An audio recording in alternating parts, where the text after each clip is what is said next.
Hi, I'm Chet Miller from the University of Houston, Texas, USA. Very pleased to be an associate editor for the exciting new journal, Academy of Management Discoveries. All of my colleagues, myself, the board of advisory members, we think we really can make a difference with this journal. Very pleased to be representing this brand new Academy of Management initiative. Equally, I'm happy to be focusing much of my attention in the organization and management theory area as well as the strategy process area.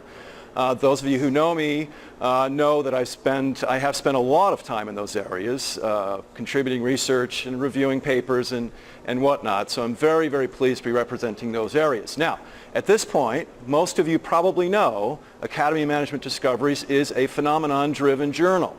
We are interested in your observations, your hunches, your ideas based on logic. We are very, very interested in those ideas, and we are interested in the work you have that resides at the intersection of interesting and important.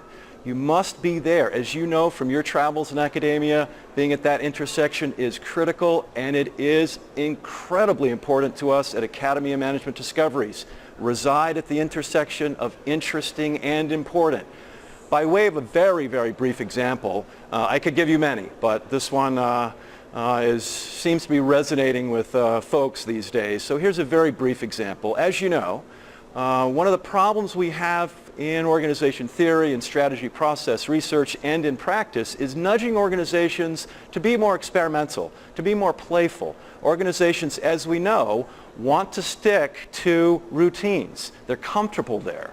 They have sunk costs there, which they unfortunately do not always treat as sunk cost. Instead, they're prone to, as we know, the sunk cost bias.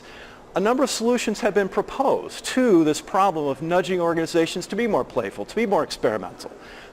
Manipulating risk preferences at certain times has been proposed as a solution.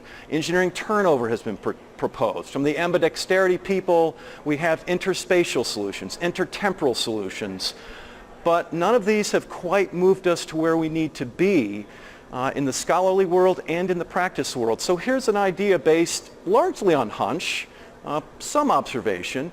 It might be the case that if we made sure that events, decisions, actions related to an organization attempting to be more playful occurred in the morning rather than the afternoon, we might be more successful. We might be more successful nudging these organizations to be more playful. Why? Well, cortisol levels are higher in the morning. Testosterone levels are higher in the morning across both men and women. Could this make a difference? Could those higher hormonal levels promote more aggressiveness, risk-taking, playfulness? A little bit of biochemistry suggests they might.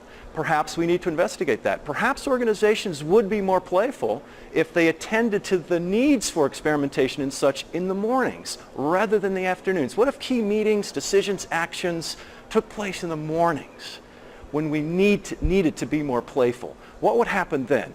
Perhaps an interesting question. I think that resides at the intersection of interesting and important. Perhaps you do as well. In closing, I'm going to borrow from Jane Dutton. Jane Dutton back in the 90s was very fond of saying, OMT, the place to be. Well, I'm going to borrow from her and say, AMD, the place to be.